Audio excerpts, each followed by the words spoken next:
Hide my identity as I roam London City. Hide my identity as I roam London City. London City.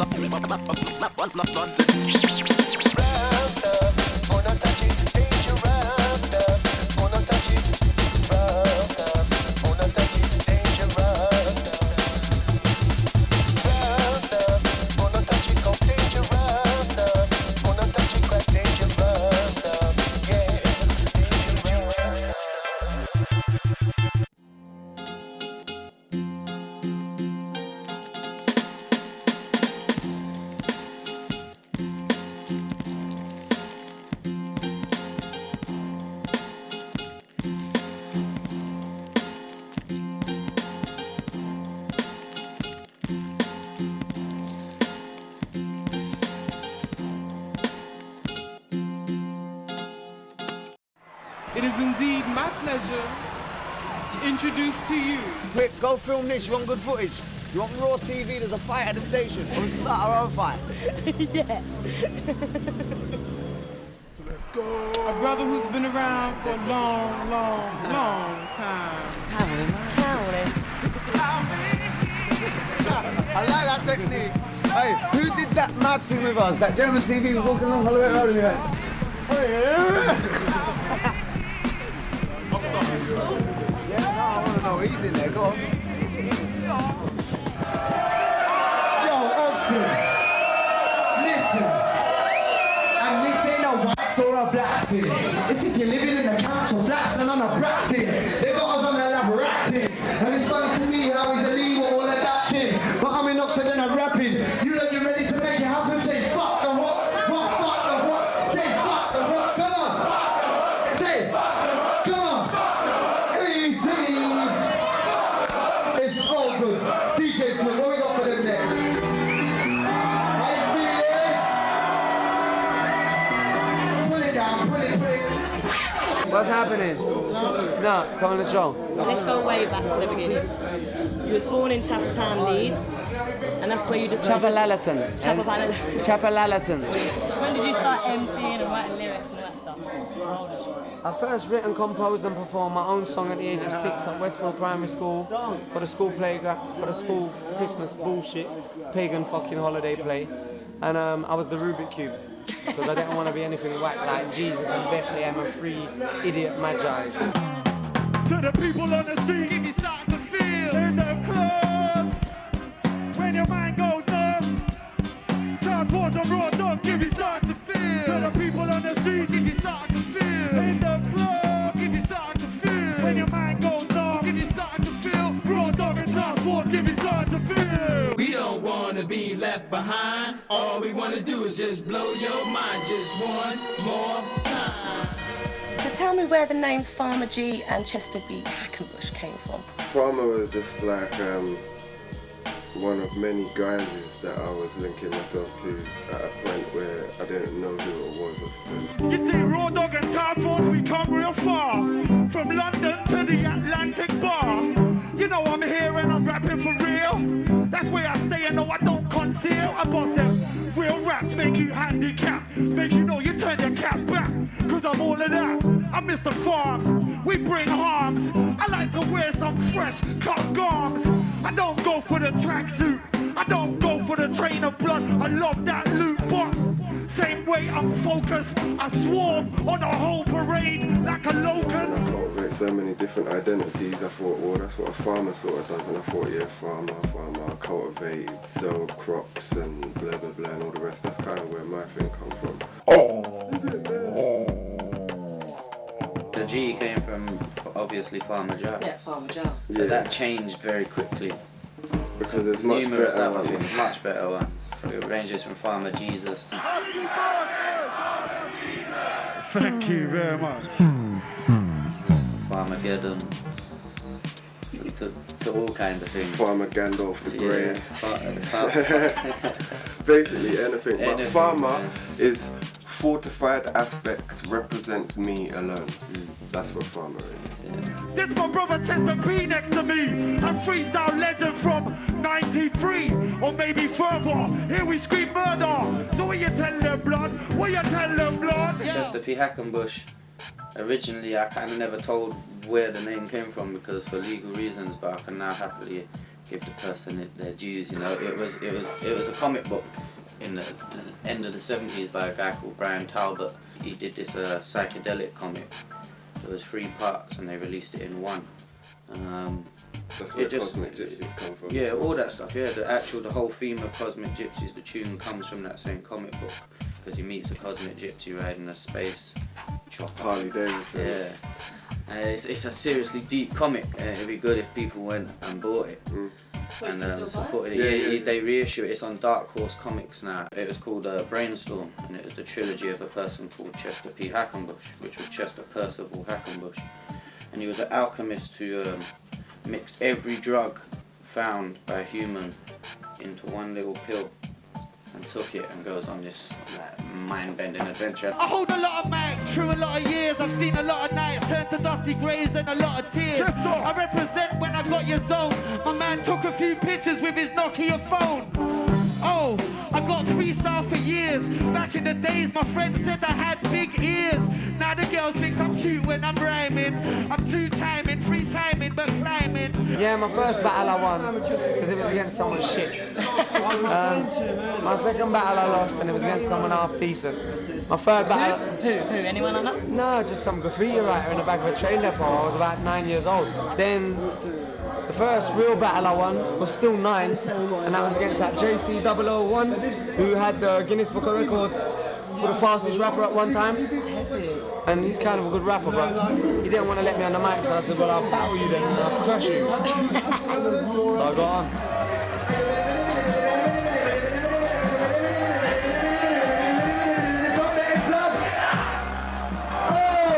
Tell me about MudFam. First of all, what it stands for. MudFam is an acronym for Mad Underdogs for All My Individual Living Youth, in concern with the 90% of the impoverished of the world's lower working class of society today. We would like to introduce to you the Mud Family backing singers. Big up yourselves. The Raw Dog or your band? This is a live band, so it's not a normal set, you know. This is a bit more musical, but we're gonna be hip hop tonight, man. Tell me how that came about. Just knowing Louis and his family, I suppose, for a numerous amount of years, and then being very skilled musicians. I know we did a couple of jams with them, and it obviously just worked. Just the crowd seemed to think it was something interesting. You enjoying it, yeah? You're not standing there thinking, nah, man, bring back a DJ, man. This is better, isn't it? Yeah? This is all their own music, you know. These guys composed all of this stuff. Yeah, it's all original. It's all their music. They play it, they write it, we rap on it, it's us. They're just a bunch of good boys, you know what I mean? They're not really hip-hopper people.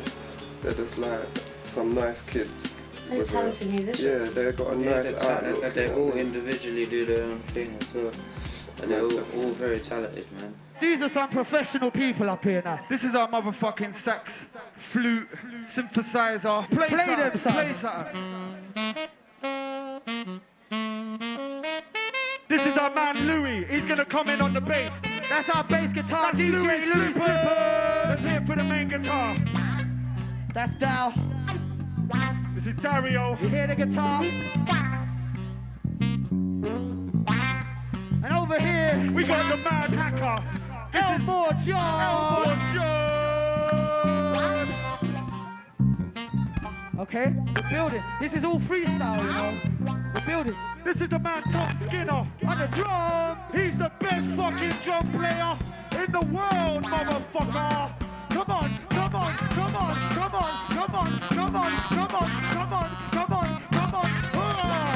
Raw dog, raw dog, raw dog.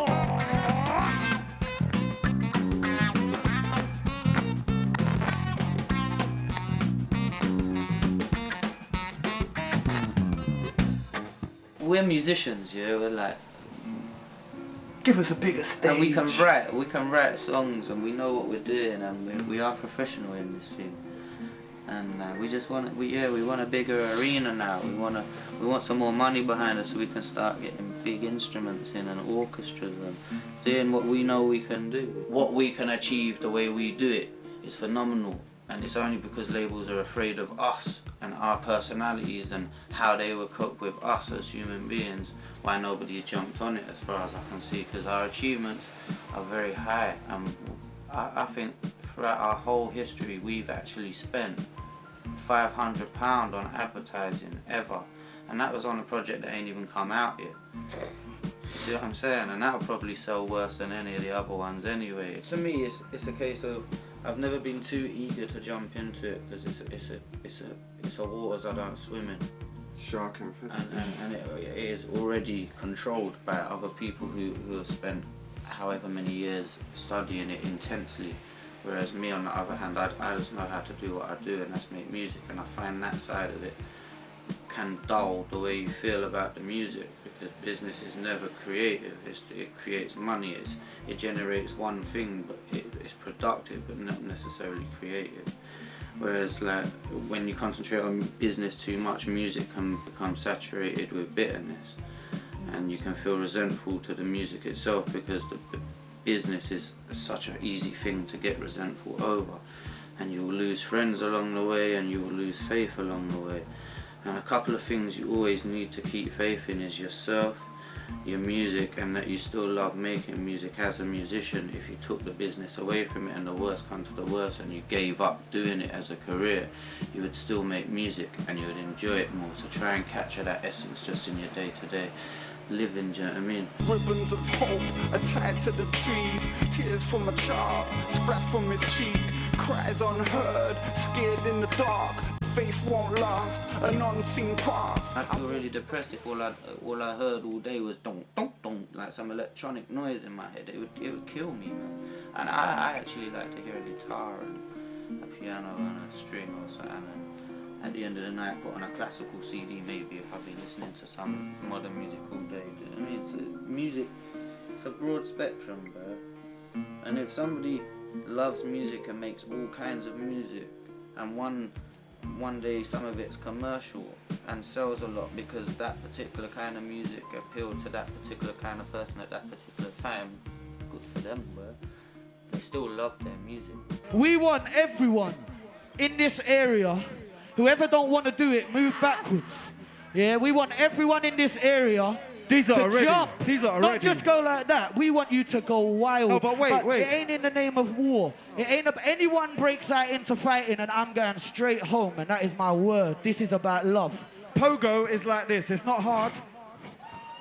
That's a pogo, yeah? Right. You do it on beat. Let me see if you lot can do that. Whoever's going to do it, let me see you do it. Come on. Everyone here needs to be Come involved. on. Yeah, that's good. That looks good. That looks fine. That's a good one over there. That's a good look, my man. That's a good look. All right, listen. We work hard, we go out and do shows, and we go and show love, and we're different when we do shows to the crowd than most performers, and we have a mutual respect for them because we both enjoy performing very much. And it's kind of like, when it goes right, there's no buzz on earth which can replace that other than sex. When people stand there and watch a performance, they enjoy it and go home. They remember that for a long, long, long time. Good evening, ladies and gentlemen. It's showtime. Forget what a poster looks like. I can't remember what posters look like. I can't remember what half of our posters ever look like. I mean, it just slips out your mind. I remember all the good performances I ever saw, and mainly the reason people buy records is because they see you perform and like your performance. They're interested in hearing what your recorded stuff sounds like. All right, do your pogo. Do your pogo. Do that, do that. Do that, do that, do that. All right. We're gonna go wild when it comes. Let's see your hands in the air. Yeah. We're gonna go wild tonight. This is gonna be the best fun you ever have. All you pillheads, it's time, okay? Hands in the air! Ready? 1, we go. I can leave you there like an acrobat. No way back, safety nets got catch. Hijack stars and track, out in the milky, dirty and filthy. I'd like to introduce DJ Flippo here. And you two guys have known each other for a long, long time. Long enough. Tell me about that collaboration, come. Yeah, well, when I run out of weed, I'll snick a spliff of ash off him. And he ain't got his ash, he'll nick a little bit of spliff of weed off me, so it just works. Do you know what I mean? It just works. How long have you known each It's other? never How gonna many fail. years? How many years have you known each other? How long? Dunno. If it's, wait, after the mud files, 2 years.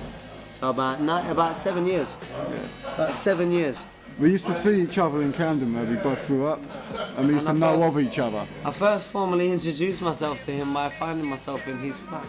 Accidentally, God knows how we got in through the open window. Force a habit. I was left startled and stumbled, admiring the graffiti and the recreational facilities, i.e. the pool table and the Studio, the couches, table tennis, the microwave, the sink, the whole shit was going on. So by the time we come to bus, we say, "What you fucking doing in my house?" I was like, "Just admiring the graffiti on the walls, man. Shit is dope. Can I chill here for a bit? Is this your fucking house? I've seen you, man." And that was the formal introduction. From there, and I was like, "What, you make beats and shit?" And shit. Yeah. So it all went from there. And that is on the real. Like, that's not lying either. That's true. He's got a cat called Dog who got like he was guarding the roof at the time, so I sneaked round. You get me? Shit, Steve out here. Hey,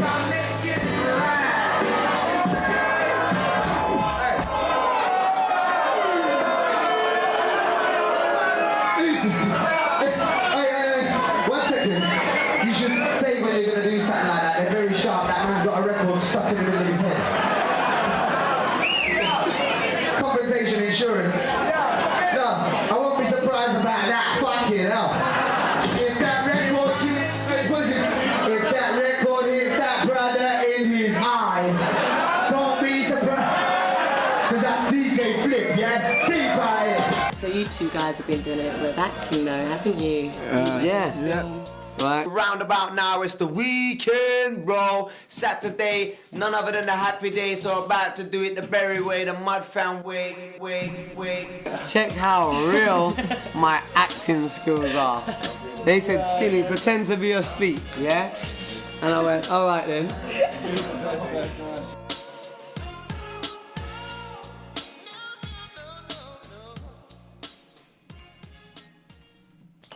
And then he fell asleep. And about 5 minutes later, the director's going, "Skinny, where's your line? What's your line?" Real realist. Skinny wakes up and goes, "Oh, sorry, I fell asleep." Where's my stuff? Where's my LIG stuff? Behind you. Do you know, he gave me a Rizla earlier and he didn't recognise me. I did recognise you, man. So any more acting in the pipeline? Come on, guys. Because I have my hat to the back. Is there any more acting? Yeah, I'd love to do lots of acting. I think I'm gonna have to hide away the tooth so I can do more role play. And Would you like to be in EastEnders or something? yeah, why not? I mean, any fake fabrication of a real life sounds great to control the masses with. Yeah. Where can all the fans get a copy of the play? I mean, it was a budget film made on $3.5 grand. At the moment, we're talking to various distributors about maybe getting it in the cinema. It's been at the Sarajevo Film Festival. We've got best director. Portobello Film Festival. Where we got best debut. I ain't never seen that shit. You haven't seen it? What's going on? He kept missing the premiere. It's not sentimental. You might get away with what knows who's gonna be here today. Can't we find for those that better wait? So we say back once the race cake if we do. With consequence, get caught up by the presidents. Have respect for the natural elements. No bombs held by your presidents. You can ship us all around the world. It's done, tried and tested. We tried and tested it. Blow us up, you know, just inflate that balloon a little bit bigger and the world will see it floating in the sky like Gotham sees the Batman. So. Right, now there's a big hip-hop movement in every major city in Britain. Do you feel we're unifying, coming together as one, or is it still quite segregated? No, London's up its bum, isn't it, man? Everyone knows that. When you go out to places, you make them know. Like, no, it ain't like that, bro. You tell them, you say, look, London's shit, bro. It's like, they're like, oh, I want to come down to London, I want to come down to London. And it's like, no, you don't want to come down to London. It's not shit for you, because everyone's like a beat maker, everyone's a producer, everyone's like, I'm a rapper, and it's like, but it's just like it's a crowd thing. It's like standing up, like, that's what I'm saying. Who are these kids from Nottingham, or who are these kids? And it's like Londoners don't fucking know a thing because none of us go anywhere, like, and the half of us are standing, they don't know what's fucking good. There's a war going on outside. You know what? There's a war going on inside. As British hip hop's grown and grown and grown, it hasn't progressed, but it's grown, and the interest in it has grown. But the musicians themselves and the artists themselves are sitting there thinking this is getting kind of boring, and losing the love for it. And maybe they're getting into the business side of it, and it's all turning bitter for them, and they're starting to feel rebellious and wanting to lash out and trying to make statements. And we've all been there, you know what I mean? We've all done that. But it's time to grow up now. We got to start like shaping up. You look at what's happening with grime or garage or whatever that. I don't want to say whatever it's called because it's not my music. I don't know much about it, and I don't want to seem disrespectful because I don't know what the true people into that music call it. But that sort of music there is proper British hip hop, if you ask me. Do you know what I mean? And it ain't hip hop, and they don't want it to be called hip hop. I don't think it should be called. That's what it's called. But it's British. It's ultimately British. They ain't trying to do no American sounding beats. Do you see what I mean? Their beats are British. It's garage influenced beats, and garage is British. And their raps, they're all rapping English, and none of them are qualming with that. They all know it's correct to rap English. They rap about English things, and they represent where they're from. And I think that's the realest thing this country's had for years to cling on to, years and years since Jungle dropped and all that stuff. And it is, of course, it's going to be bigger than hip hop in this country. Of course it is. And I think a lot of rappers are going to get really pissed off, and it's going to start getting silly, and you know what I mean, music's going to start getting a little bit dangerous, and it's all going to change over the next few years, and we're going to have an industry for this up and coming grime or garage or whatever it is, the same as America's got an industry for hip hop, and it's going to get messy basically, and some are going to stand and some are going to fall. On a worldwide scale, we are about that big. You know what I mean? And it's like the people respect the UK scene around the world because we stand for Britain, and we got like that stiff upper lip, and everyone wants to hear us go, alright mate, I went and saw the Queen and had a cup of tea, and we don't need many more Mike Skinners, but we do need authenticity of who and where you are and what you represent. I think a problem British hip hop might have with itself is when it started picking itself up, and a lot of people started coming out. There's good acts. There's definitely rappers in the UK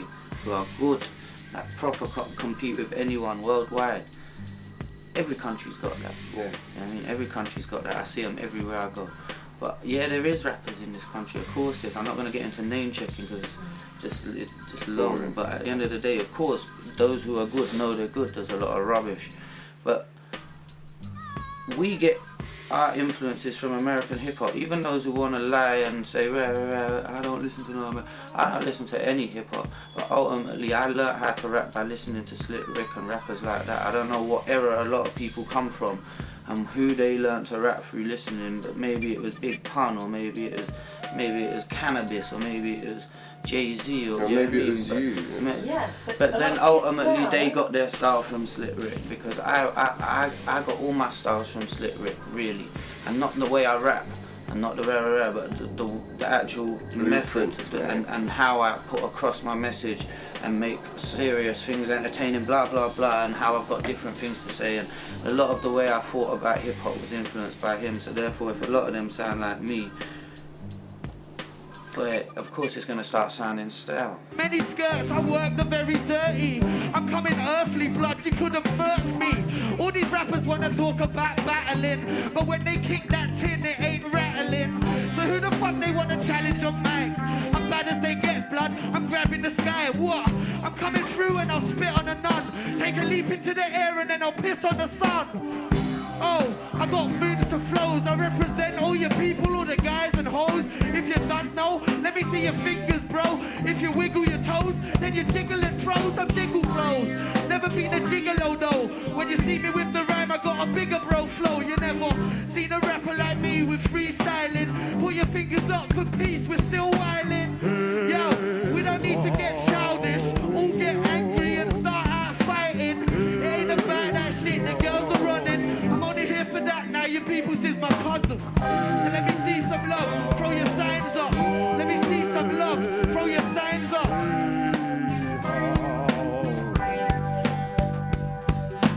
What's your message to all the haters out there? The message to all the haters? life has so much beautiful things to offer that if you focus on life and what it can have in the picture for you, then you wouldn't have time to hate on anything else because you can see how beautiful life can be.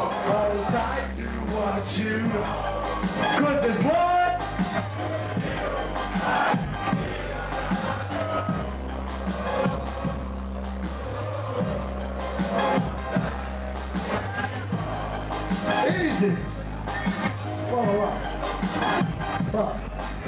Listen to fears, nobody cares. Matching going on everywhere. People have got their stuff to share. Next generation must prepare. Well, sincere when I do declare that we're getting more hot this year. The year who says we blend, don't try to tear. They'll all be living under fear. Kids are all strong, one of those laptops. When they go to the days, what are they chops? When they get ducks, when they say ducks, when they get bucks, when they're the people. How you gonna see what shows when the bomb drops? What's it all worth when the heart stops? It's just that way for me to say how enough randoms getting by the day. Get that. Hey, we say. What music have you been listening to recently? Johnny Legend, T.J. Moses, CeeLo Green, and the Mali youth who's just used the Ina Kamosi sample. Welcome to Jam Rock. Yeah. No one wants to hear 50 Cent if he ain't calling out someone's name. Of course.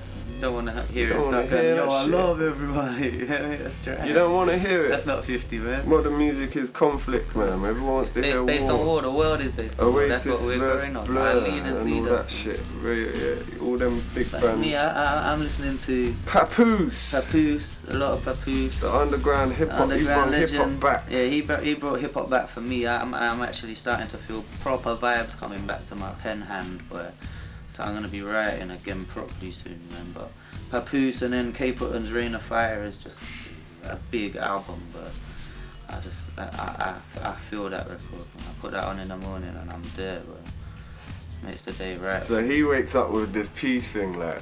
Especially if it's sunny, I just need to hear K Putton just talk about bun them love each other, and I get in the bath and I'm just like, yeah, that's my mentality for the day. I can deal with today, man. But me, I'll wake up and listen to Bashi killing Wiley. And then go and get a Starbucks. Yeah, I mean, just fog out. Bashi will kill Wiley, boy, in the morning, and then I might listen. I listen to it as well. That's the thing. I'm in bed usually, like just sitting awake, listening to Bashi kill Wiley, thinking, yeah, Bashi killed Wiley, bro. But Trim, one boy Trim now. He murked something, boy. He murked one track, bro. He killed, like just the way they're like, shit. I like all of them, you know.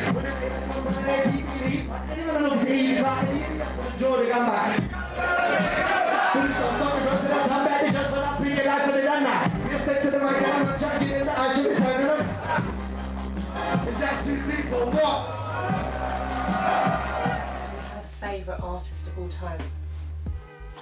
No, I mean, I love music so much. I think the best artist ever was God, boy. God painted he had some pictures, vision, boy. He had that, but. I mean, probably. I don't know. Or a favourite hip hop track of all time? One of my favourites is Fuck Compton, man. That's a massive tune. Bro. That's a big fact. I wouldn't never say it as my favouriteest tune, but that tune it was a big bumper tune. What? Tim Dog, Fuck Compton. Yeah. That is a mess. I think other than that, one of the main tunes Children's Story. It would be either between Children's Story or Money Mad. Yeah, Money Mad. I love Money Mad. I loved it from the minute it came out. It influenced me a lot. That's because we was mugging. And I still loved it. When I hear it now, I still love that tune. Bro. So it would have to be like Children's Story or Money Mad. Yeah. What music have you been listening to recently?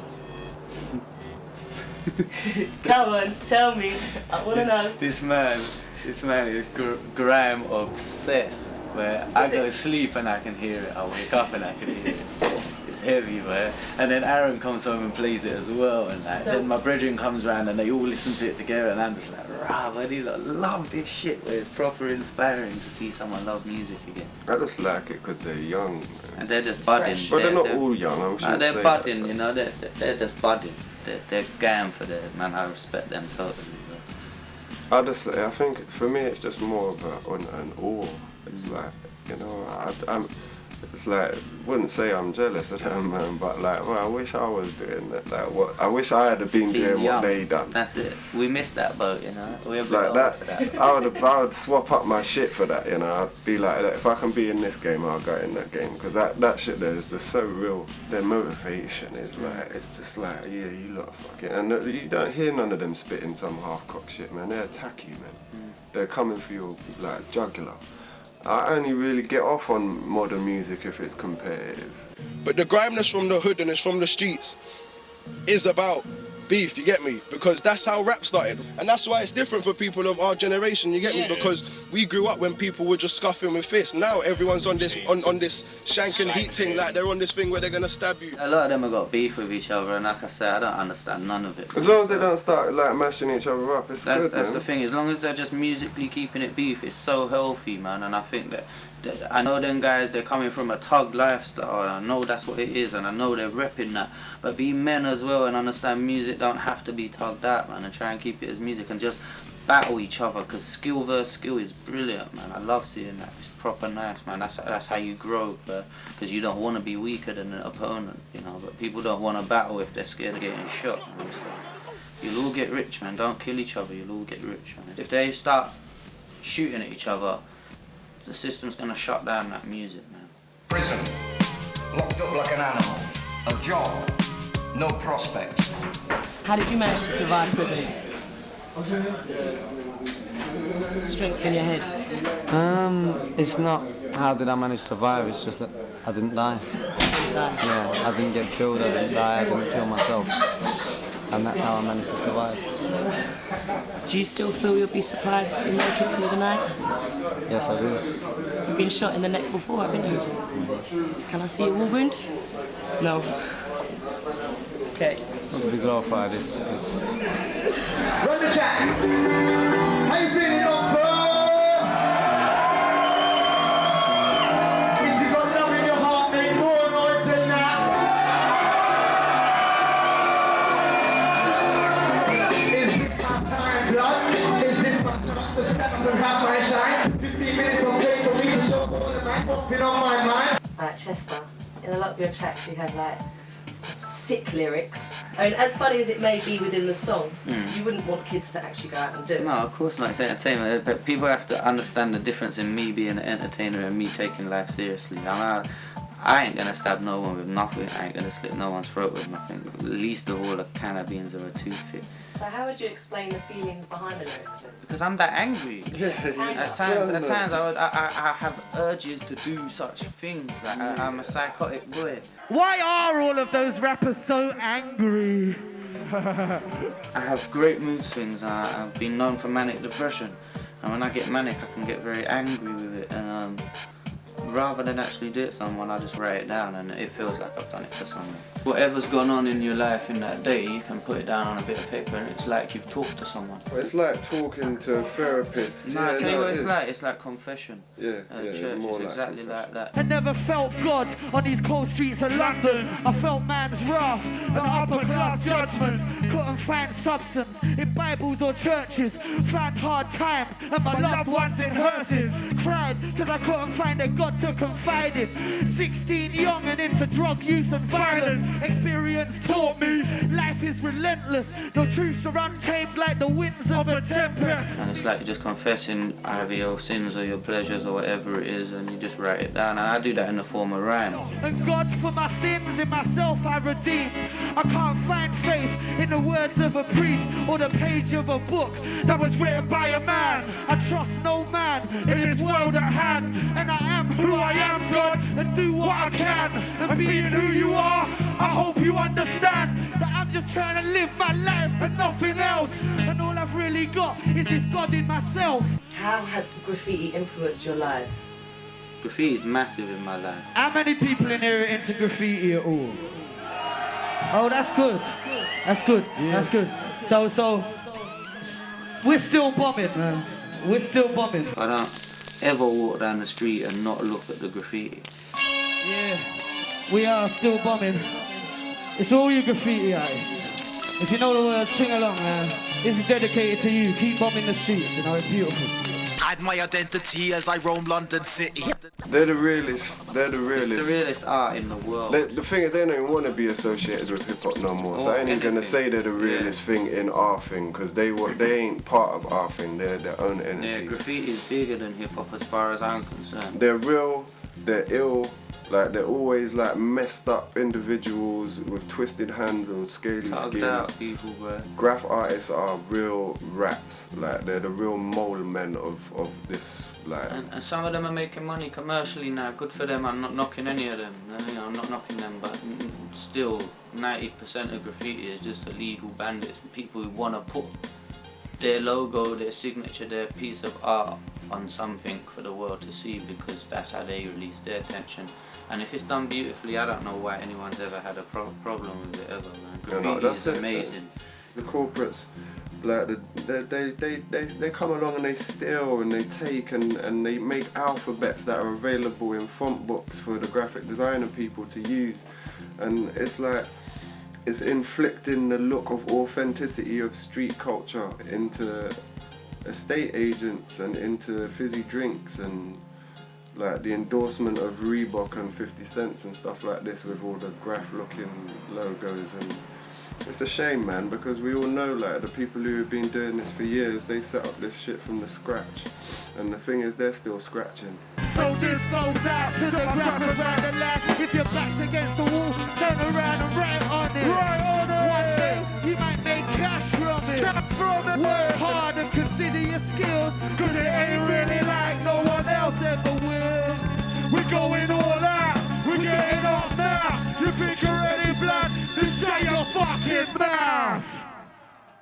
The true graphers, like, who keep it on that underground level, who aren't looking to make a career from it, they're doing it as their form of expression. They don't want it to go commercial. That's why they call people sellout. And it's not because they ain't got the skills to do it, it's because they want to keep it street, because everything else has been stolen. The people who come from graffiti and earned their way through being graph artists the traditional way, I don't think graphers have got a problem with them making money. I know old school writers who are like, what do you mean you bought your paint, blood? And they want to beat you up because you bought paint. You know what I mean? Like, it weren't on. That's traditional graffiti, and I think what bothers people is enough of them are just stealing that tradition and jumping into a commercial limelight with it and acting like it was theirs, just like Elvis Presley bought songs off of whatever my man's name was for 50 cents or something, and then went on to make millions with them. You know what I mean? It's a very similar thing, and I think the graphers are like, it's not on, man. Estate life, to me, I love it in a sense, and I think it's very character building, and it's taught me a lot of things I know, and it's taught me, in fact, probably everything I know. It dragged me. It didn't raise me, but it dragged me. Right, that's for the and same. I'm proud of who I am. It is like a village to us now. You know what I mean? It is. And I know everyone. It's like when you go to Everybody knows countryside and you're walking and everyone goes, oh, morning. And even better than that, even the people who know us and don't like me, and I don't like them, and we know we don't like each other, and we've had to say things to each other before, but we never get into blows, you know what I mean? It's kind of like we know it's just best not to go there. We all live here, it's going to be messy, so we all just like don't like each other and just see each other and still say hello kind of thing. And it's kind of like, yeah, alright, brother, I know you hate me. Yeah, you're right, I know you hate me too.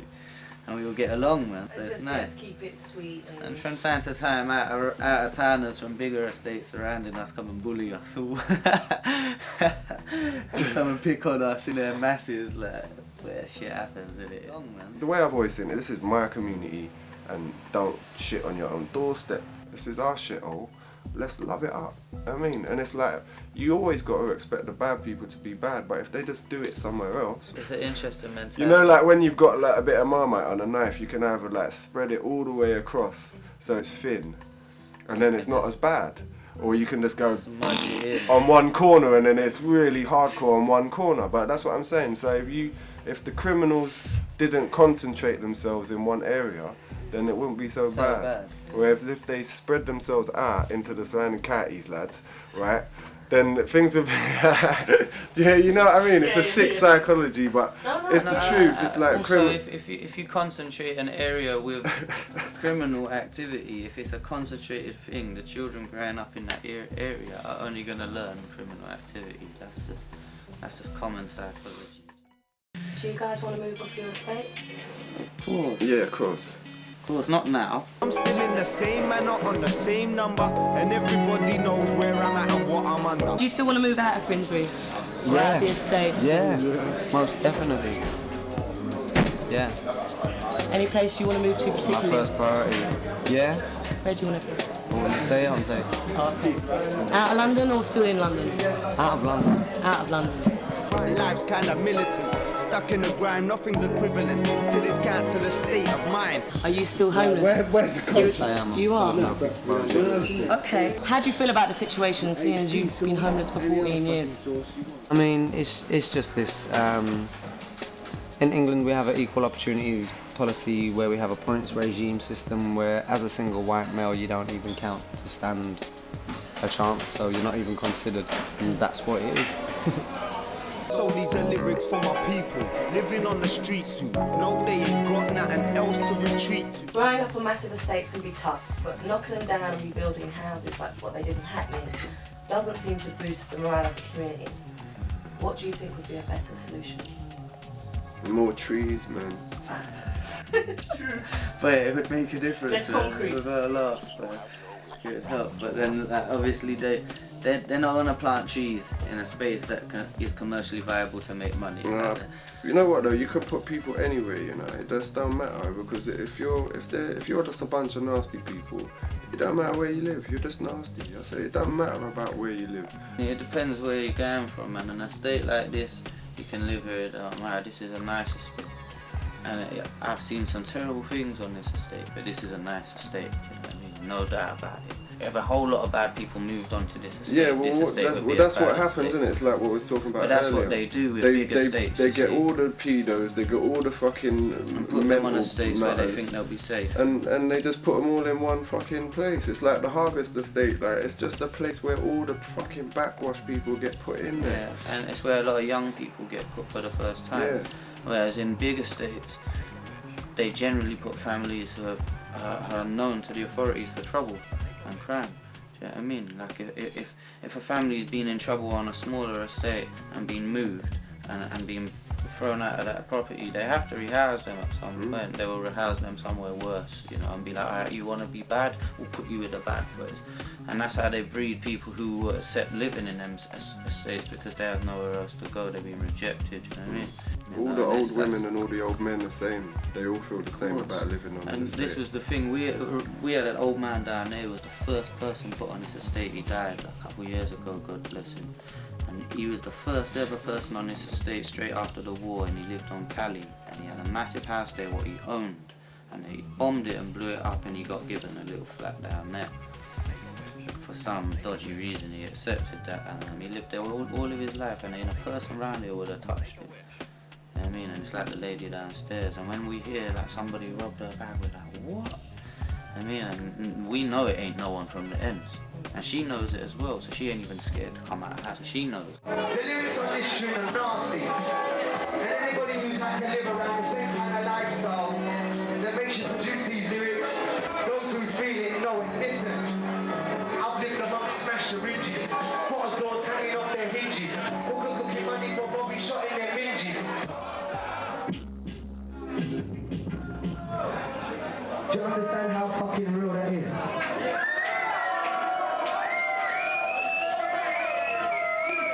Do you think I'd want to stay in London town to have to wait for a cracker to beat my mum down? To get a phone call saying, pussy low, bring your money now. By any little crackhead with a bucky running round. I don't love the sound of what the haters want to do to me. That's why I'm not giving them any opportunity. For me it's not about all of the money and the jewellery. Survival of the things is life, and now it's you and me. How you feeling, Oxford? You love life? How do you feel about Blair's Britain? Same as Thatcher's Britain, but it's just he don't wear a skirt in public. No, I like Thatcher, you know. Nah, man, No, serious. I kind of feel Thatcher, even though like it's gone and the depression's gone, so you can look back on it and maybe say that it was something about. But she was a leader, motherfucker, bitch, man. Yeah. She had some leadership going on. Like, no, there ain't been no one like Maggie, man. But still, she was a hard. Well, she was the Iron Lady, you know. Those flowers of evil, bloodstained revolutions, red fades to black. The children of apocalypse, sitting here and watching this, trouble in the nothingness, struggle with hypocrisy, stripped of our prophecy, street ideology, shattering democracy, Satan's in a twist with my thoughts and philosophy, sanity, battles with realities, atrocities, flowers with their roots in hell that grow on top of me, buried in monopoly, poverty and robbery in unison, government will label us as hooligans, never true to them, true to self, not the news at 10, got the blues again and daddy taught me how to use a pen, never use a friend, 2 in 10 are true until the end, kids are killing men, it's militant, no one's innocent, seeing images of pillaging in little villages, television is a stimulant that gets administered to stimulate the vision of the justified and sinister, we live in a world in a police state perimeter, habitats inhabit us, government exhibits us and politicking villainous with criminals indigenous who'd rather stick you up than get a job at Harvey Nicholas. Some of them are sniffing love, some of them are living crush, some of them are sitting ducks, some of them are some of us, and none of us will do enough for Earth. And it's true enough that none of us will care until the terrorists have blew it up. Moonlight drenched graveyard, those flowers of evil, shadow children in the twilight, red fades to black. If you look at him, he just looks like old Nick, but he should have horns and a tail and a trident, blatantly. But at the end of the day, Tony, but he's just a muppet. But it wouldn't matter which person we associate with what's happened in the past few years. Whoever was Prime Minister would have had to help America, because we are forever indebted to America. We owe them money and we owe them favours from the world wars, and that's why. You're not allowed to say no. It's like gangsterism. I mean, you help a gangster helps you out of a situation. It's like, you owe me one, and like you're thinking, cool, I owe him one, and one day he's gonna phone and say, well, I need you to kill someone for me, and you're gonna be like, bro, blood, that ain't really my thing. Blood, you owe me one. You know what I mean? If it's that kind of favour, and you're gonna be like, okay then. And that's what happened to Tony, but he just got pimped by big old George. George is the Neo man, like he's the Neo of the Matrix, where man's got to keep their eye on George. He looks old, but he's like Yoda and shit, where Darkseid's Yoda. Politics in general, innit? None of them are gonna help us. We have to understand that, man. None of them. They're not meant to. They're not trying to. And when they talk and they're there about, yeah, we're gonna do this and that and this and that, it don't affect nobody I know. Did you vote? Nah, I've never voted, and it's unfortunate. I should, but I just can't bring myself to vote for any of them because I don't have belief in any of them. So why am I gonna vote? I don't care who comes into power because I don't think any of them are gonna help.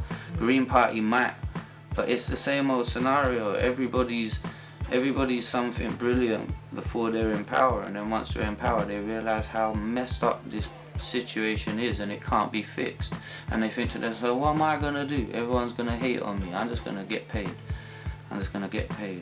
Buy more arms, buy more defence.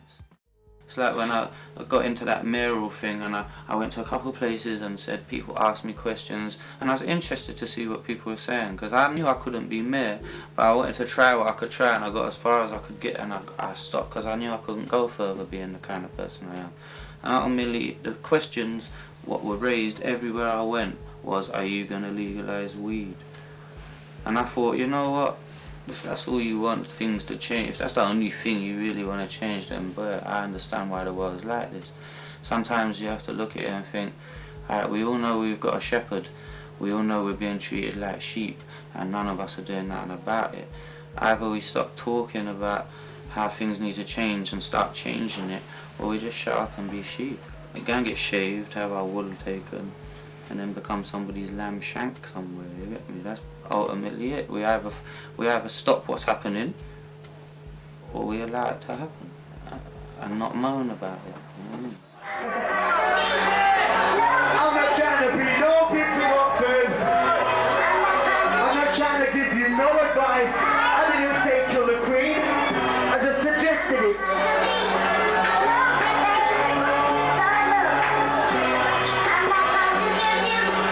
Absurd. I'm not saying that I'm anything. Who am I to give you advice? Is that I know, man. Pull it. This is the problem.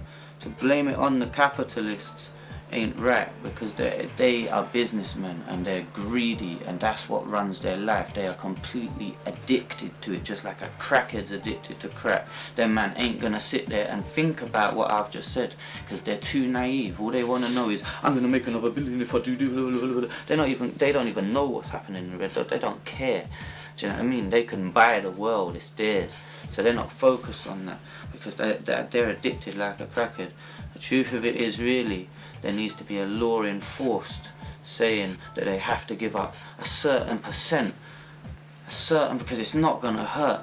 Even just the interest of a year will feed a lot of these starving people. Then I don't have to turn on my TV and be made to feel guilty, even though I'm poverty stricken in the life I lead, and seeing starving children making me cry and thinking, how can I help when I ain't got nothing, when I risk all kinds of stuff to stay alive? And I think, well, how can I help? Why don't anyone else help? Do you know what I mean? Why ain't there a law? This is the problem. The storm of Armageddon, caught up in the wars in the belly of rebellion. The battle's Machiavellian, immigrants and aliens are wrestling the devil in the limitless Arcadia. Hellflower blossom in the worldwide mania. Media will label you a menace or a failure. Living on a planet where possessions are our savior. There's nothing they can say to us to make us wanna change enough. Life's got the cross to bear. Solitaire robbing shares the wrong affair. Running up on any kind of office bread. Cutting off the strings and disappearing on the property. Push it up a gear, I'm up in here to see another year. Live where the angels fear to tread up in the gutter sphere. Something's in the air, suffocating any love in here. All I see is fear and pioneers with a rusty tear. Looking for the reaper, reassuring me he must be here. We don't rehearse properly, do we? We are, as people go, me, Farms, Louis, and I can't speak for the rest of them, but I will speak for Louis, sorry, on this occasion, are very unorganised and lazy and forgetful, and get very little done when we should get quite a lot done, but we managed, you know what I mean? But we will have one rehearsal before a show, like the night before, and that's it. It is because of smoking, I'm sure, and years of it, so children watching, do not smoke cigarettes or any illegal substances. So I was about to say to you, give us some positive and negatives of smoking weed. Wow. The positive is, at first it's fun, the negative is for the rest of your life it's not.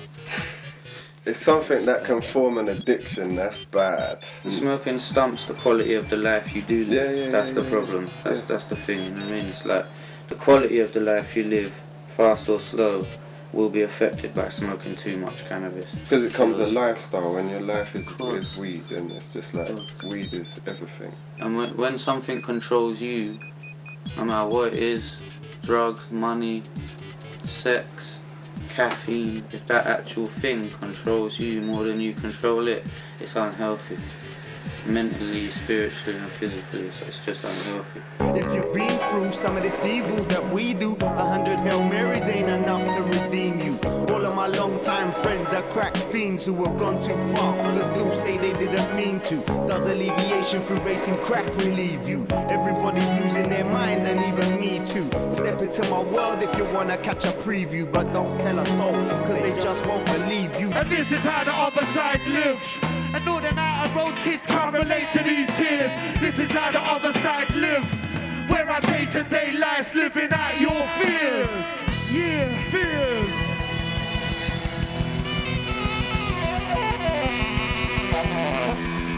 Listen, I know it's really silly, but it's for my kids, yeah? They want to know what football team you support. I've always seen football as tribalism, and I see tribal warfare as a negative thing. And as long as football has that same elements of tribalism, which creates the negative aspects of tribal warfare, i.e. football hooliganism, is something that I don't agree with.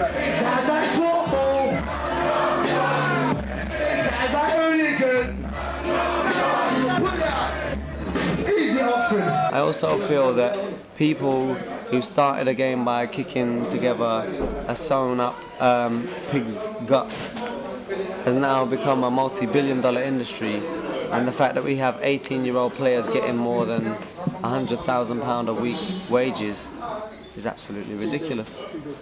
My son's a gooner. My son's a gooner.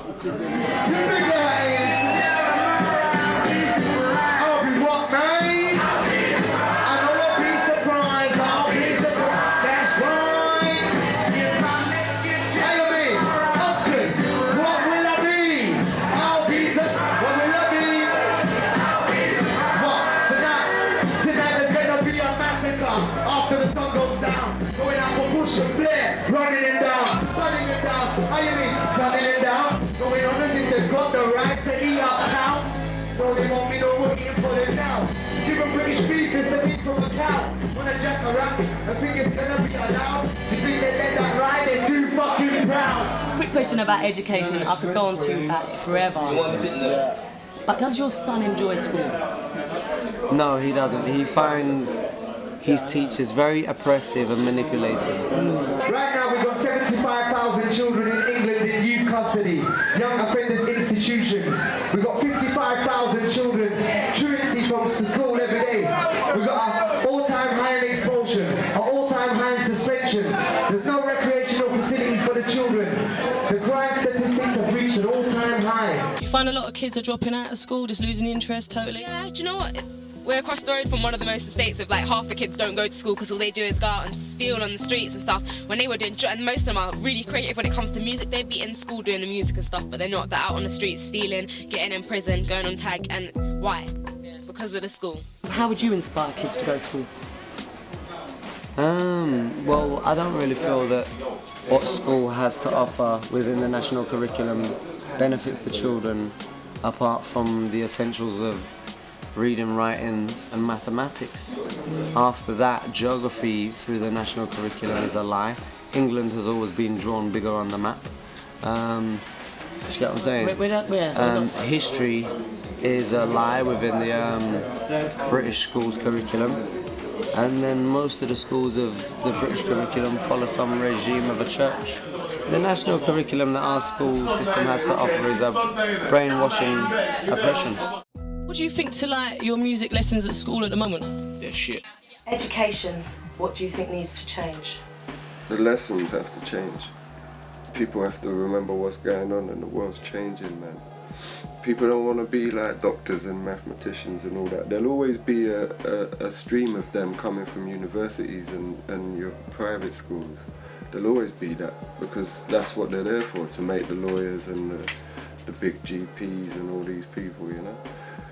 But they need to change urban schooling. So would you be more inspired to go to school if you say had, lessons, learning MIDI production and, making hip hop and R&B? Yeah, who wouldn't? I don't know anyone who wouldn't. Why not? Yeah. I'd be there every day. Give them some entertaining lessons, man. You know what I mean? There's young entrepreneurs out there who can sit with kids that love kids and that kids will relate to. If you got anybody that was a talented musician to come in and teach the kids, that would be good. You know what I'm saying? That would keep anybody interested. It would appeal to the ones growing up to see like people like Skinnyman, people like Task Force, you know what I mean? People like Jest and Young Gun, like everyone just there teaching them. It would make them look up to people because they're all about the urban, they're all about the hip hop and the rap and the grime and everything. So if you get people like that, it will make the kids aspire to things. Get someone that the kids will look up to and they'll want to do music. And it's not all about reading music and playing the violin and the viola, you get me? It's about making music. Why not when you go to fucking secondary school you can't pick MIDI production? Why not be able to do fashion design from this early? Because it's right now everything's about wanting to be famous and wanting to be a star. And there ain't nothing wrong with that. And there's plenty of talent out there as well. So you give these kids half the chance to prove what they can get into, instead of like forcing them to be a maths person and forcing them to be good at English and all this stuff. These young ones are writing lyrics, yeah, and writing lyrics isn't easy. Like I said, I'm 18, I'm the oldest one here, and I don't spit, and like he's a young one, and all these they got lyrics, and they're all putting metaphors together and making it rhyme and all this, and I'm like, right, I don't know how to do that. And teachers will see that and they'll be, oh, stop wasting time, get to your lesson, but they should be encouraging that. That's English, that's them using English in their own way, so they should be encouraging that. So it's ultimately about realising which children are obviously into one thing and which children are obviously into another, and separating them and letting them do it and focusing on it. And obviously we all need to know how to read and write and teach them basic skills. If they know from a certain age they don't want to progress that skill because they're not going to need it, because they want to kick a ball all their life,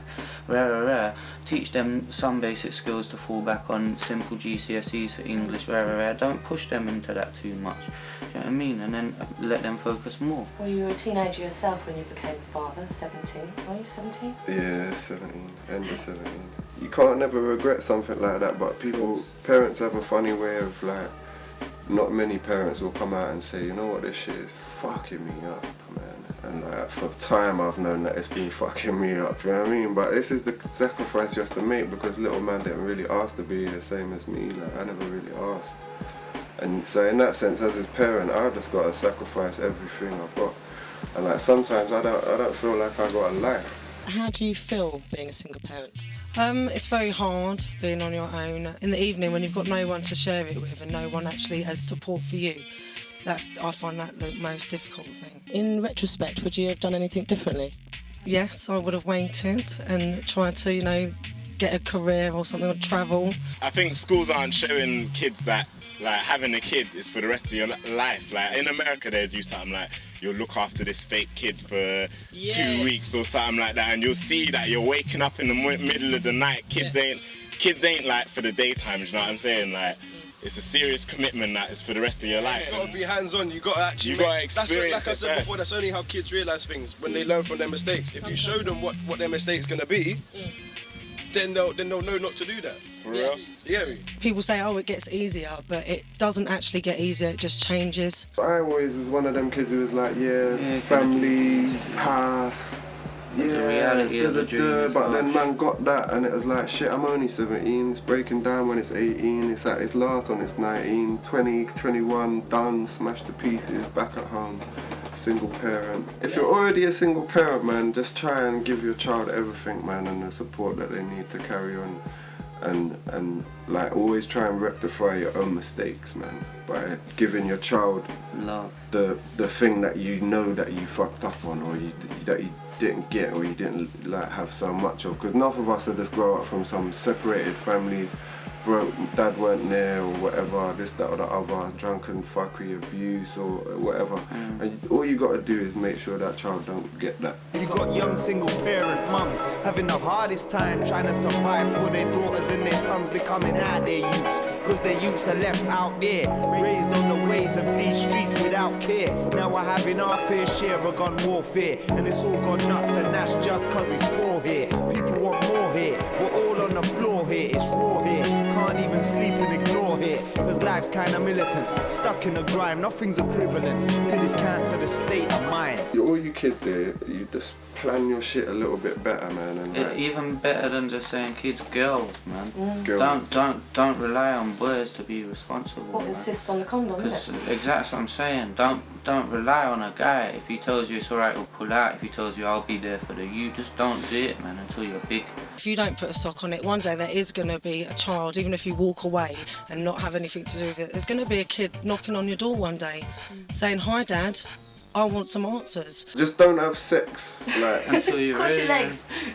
Until you're old enough. I mean, just have sex, just wear condoms, because not even just because of babies, just because the diseases are rife, man, and they're unpleasant and they can hurt you forever, man, but just don't have babies when you're a baby, man. To us this is life, life in your ditch, can't see the light, a total eclipse. To us this is life, tales from the crypt, can't see the light, a total eclipse. We can make music here, right? Highbury Estate music. If we make 4 mil, right? Within 2 years, we can't make that same music no more. Not because we're not allowed, Because it won't be in us no more. Just because you make a lot of money doesn't necessarily mean that you can't talk and help things that are No, happening but in then the world again, as I would a whole. still, when I'm sat here and I'm like pissed off because I need to scramble to make some money or something because I got a guy on the phone, I got to give so much money and I kind of ain't got it because I did this with it to make this much money here, and I'm like, well, that's the way my life is, that's what makes me tick. I sit down, I think, okay, I got to think, and it makes my mind get in gear, and then when I write, it must come, my writing must be influenced by the life I lead, and therefore if I stop all of those things suddenly and I'm like, bruh, what do I have to do? I don't even need to look after the dog, you know. What do I do now? I'm gonna go on music from the field. I'm gonna go on a world cruise. I'm Music gonna from go the see seaside. everything. I'm gonna drift, and the music I'm gonna make, because I will always make music, will completely change. I only sell my music because it makes me money. I make my music because I want to make it. That's the thing. Where do you guys want to go from here? Anywhere but back where we come from. Yeah. No, we both want to go forward, you know? Yeah, I'm up for positive things in the next few years. Like. Where's he gone? Get flipped back. He's flipped off. He's flipped off. He's flipped out, man.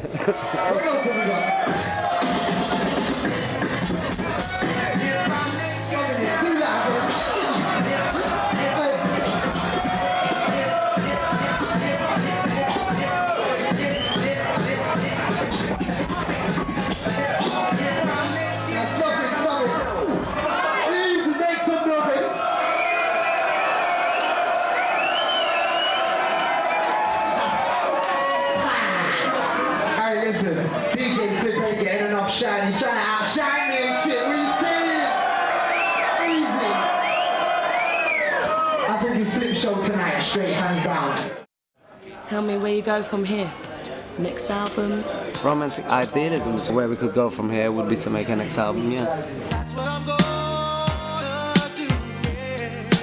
If you had your wish, what would you want most?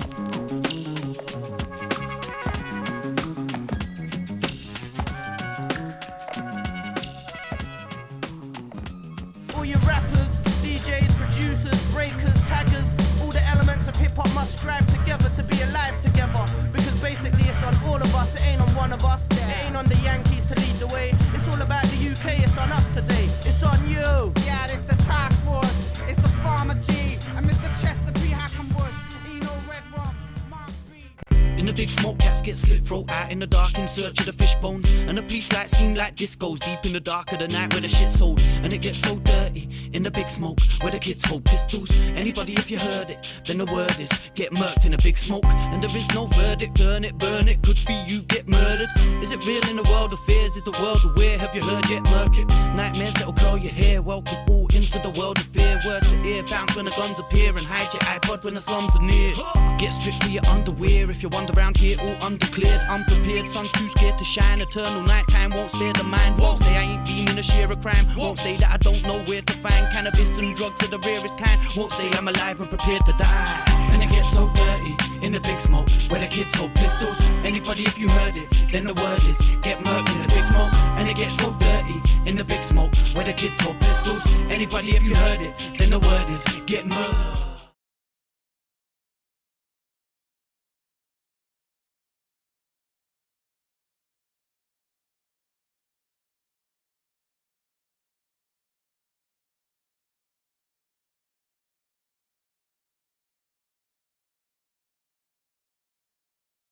Chester, you mention a lot of things in your raps that I'm not sure a lot of the younger generation get, just simply because of their age.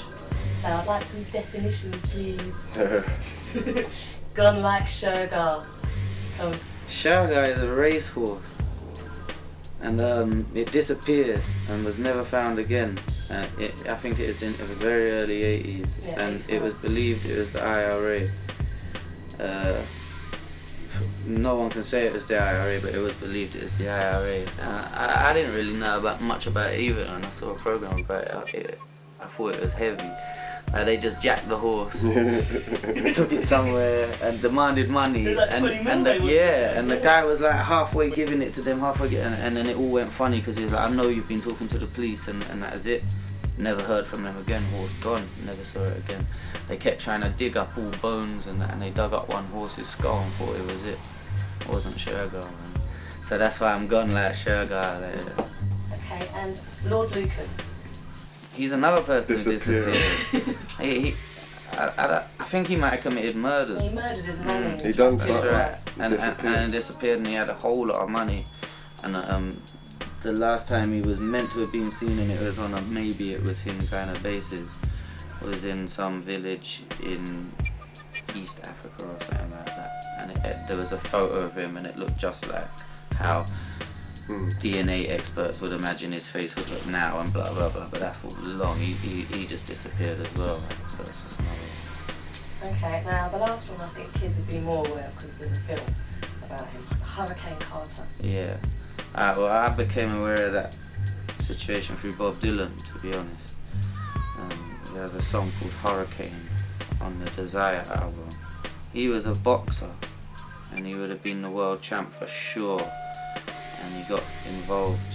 Well, he didn't get involved, but he walked into a bar with a friend of his to collect someone or something like that, and the people in the bar had been shot dead. And he got fitted up for something that had happened when he was much younger, because when he was a child, the mayor of the city at that point picked up one of his friends and started molesting him in this little kind of river thing. He had a knife and went and stabbed him, and he got arrested and sent to Child Offenders Institute until he was like a certain age. Then he escaped, got caught, got put back in, came back out when he was like 20 something. And then he got into boxing because he'd been boxing inside. Blah blah blah. But the mayor's friends were all the police, obviously, and one of the policemen from that era completely stitched him up and had these people shot, knowing he was going to walk into the bar to have him arrested and put in jail, so he couldn't be the heavyweight champ of the world because he couldn't deal with it for some messed up reason. And he served a lot of years, and he got out with the help. He became very, obviously, he became very defensive of himself because he was black and it was a white institute that was doing this to him, and he kind of went funny against white people. But this white family who had adopted a black kid who had written to him helped get him out of jail, and he went all peaceful and whatnot when he came out and got a lot of money, which can never reward 30 years of your life, man. It's a tragic tale, and there is a film about it, yeah.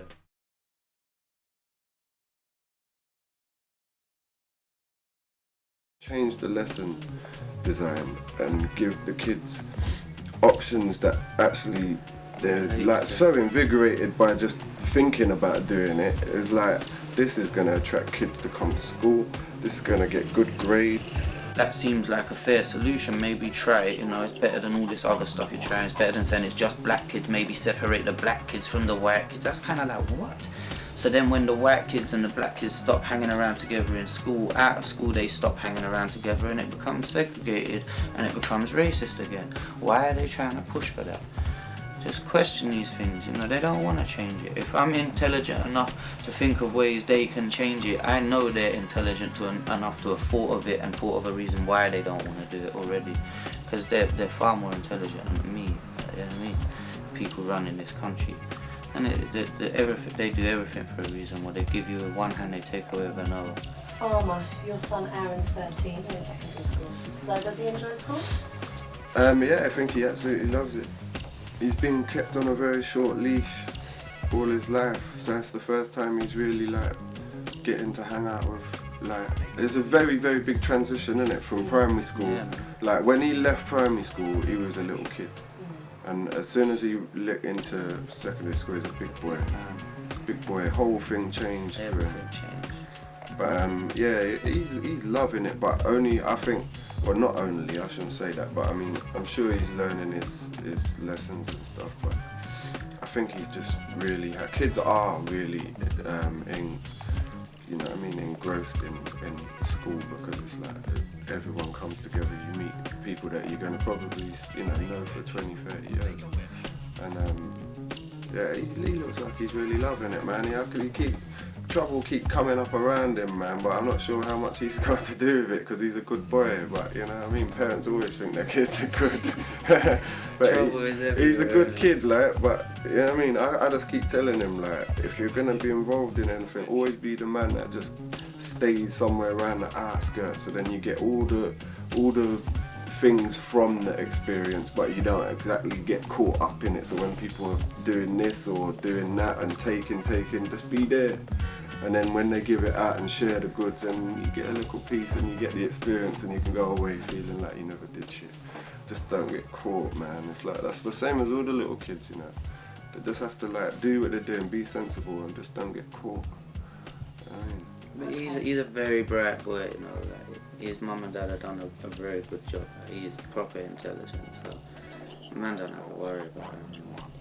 He also MCs. He goes under the name Remus, yeah. And he's MC'd on numerous tracks. Does he want to follow in his dad's and uncle's footsteps? He's too much of a dark horse to know, you know. Aaron teach man a lot about being quiet, man, because he don't say shit. Like he's very like observer. Yeah, but he's definitely not someone who hasn't got an opinion. He's got a big opinion, but he just cool. He just sits there and just looks at everyone, watches them, and then afterwards, like he'll come into me and he'll go, Dad, you see, da da da. We're like, what's this, da da da da? And he'll have speculated on someone's behaviour or how they are, and he's very observant like that for a young person. So he's very interesting, and if he wants it, he can have it, man. Oh, that's what we say to all the kids around here. If you want it, let's do it. We'll hook them up, you know. But the point is, you gotta do it just yourself. because we do it, you don't have to want to do it. You know what I mean? Like, and he, as long as he always knows that, and he's happy doing it when he does it, and you can do it if he wants and when he wants, it's fine. And we will always help him and guide him to the best of our ability. Of his ability. It's not just us, is it? Because it's like his uncle on the other side is like Uncle Skiller from Iceberg Slim Production. Yeah, Mike Skiller. His other uncle's music man. He's an entrepreneur, man. All his people. He owns a restaurant in New York. And shit, he's got a lot around him. That's the thing. Aaron's got a lot of positive things around him. Like his direct family are all linked to positive things. Every one of them. So he's got a lot to look at and think, cool. And he's religious. So like, you know, what I say is like, it's just the flip of a coin, man. It's just opinion, isn't it? I'm cool. But everyone must have their opinion. Everyone got to live and let live, man. And my boy's got his own little set of ways, and I'm happy with that. Yeah, he's a good boy. How do you feel about religion? I feel religion. No, I feel religion. But I don't feel Christianity, Muslim, Buddha. I just feel that I know there's a higher importance than myself, and that's my religion. To understand that I'm just here to live my life, and there's only so much I should question, because to keep questioning it can drive you quite insane. I accept that everything that's happening to me is for whatever purpose, and sometimes you know the purpose, sometimes you don't. It's a confusing world, but I know for real that there's something about being just and something about being righteous in your movements that makes you feel better than being unjust and unrighteous in any level or degree. And I think it reflects in your day-to-day life and what happens to you, the way you treat other people. And I believe that has something to do with a higher force than ourselves, but I don't know what I would call that force. But you've done quite a lot of travelling, haven't you? You performed in different places. We never had a passport until we started doing shows, you know, because we never had money to go on holiday. It wasn't even about to get a passport, spend the money, £50 or whatever to get a passport. We know we ain't going on holiday. It ain't about that. So, I mean, yeah. How do they respond to the music though in other countries? They love it. We wouldn't be there more the time. We went to Holland as well. Yeah, I done Holland. Czech Republic is a beautiful place. Yeah, it's like when we first did Czech, people didn't know who we were really, man. And we did it and they were respectful and that. And then they called us back the next year and then the next year, and then gradually people start knowing who we are. And then like last time we did their festival, there's multiple thousands of people come to watch us, but it was great fun, man. So we like Czech now. Out there for Life Cypher and us are very big. Yeah. But I mean, they don't buy records, they're poor. They're so poor, they can't afford to fucking buy anything. So when you give out a couple of CDs out there, you see some mosh pits, but I tell you. when you get that sort of money, how can you sit on it and watch what's happening in the rest of the world? And watch 30,000 people die every day in Africa alone from hunger. But that's man's prerogative. Well, it's not, man. It's not a human. It's not a human being's prerogative to sit there and let that happen. And if it is, there should be some law against it, and that's man's prerogative. Yeah. Seriously, and No, that's I'm not justifying it. I'm saying that at the same time. It can't be. But there's not anyone nothing to with say a that certain they amount have of to. money has to, but it should say that. It's like me saying I've got £10 and no one ain't got. Because £10's gonna feed you and yours just about never. If you've got £100 billion, like no one needs that much money, right? And you know you could go boom, here's £10 billion and stop 30,000 people a day dying. What the fuck? Why ain't there a law saying that? What? How inhumane is that? No one in hip hop can say there's something sold out, because hip hop is completely sold out. There's not an element of hip hop that isn't sold out and commercialized now. So for anyone in hip hop to still be talking, it just seems like, oh my god, where are you, blood? When people keep attaching, oh, do you think sell out? There's no such thing as selling out. How? What part is selling out? It's music. You're an artist and you're making something. It came from your soul. If it wasn't, then you're just trying to be rich. But that depends if you're a musician or not. Then you get people who ain't musicians, or they could have an ability to play music or do music in one way or another, maybe sing or something, but ain't in love with music, therefore will use it as a business completely, and they don't care what they do. You can't look at that as selling out, because they're just businessmen like the next businessman who's doing good business, and therefore the word sellout probably shouldn't exist. Back in the day, my mum always tells me you'd be out on the street seeing kids playing hopscotch and skipping and stuff. When do you see kids now doing that? We find that like you have to walk through certain places, you're gonna get like other people trying to move to you, kids, and you get into fights all the time. You know, we should be doing more things in youth clubs, joining with more people, getting involved in things and music and stuff, not doing the things that we do. You know, we spend every day after school getting in trouble.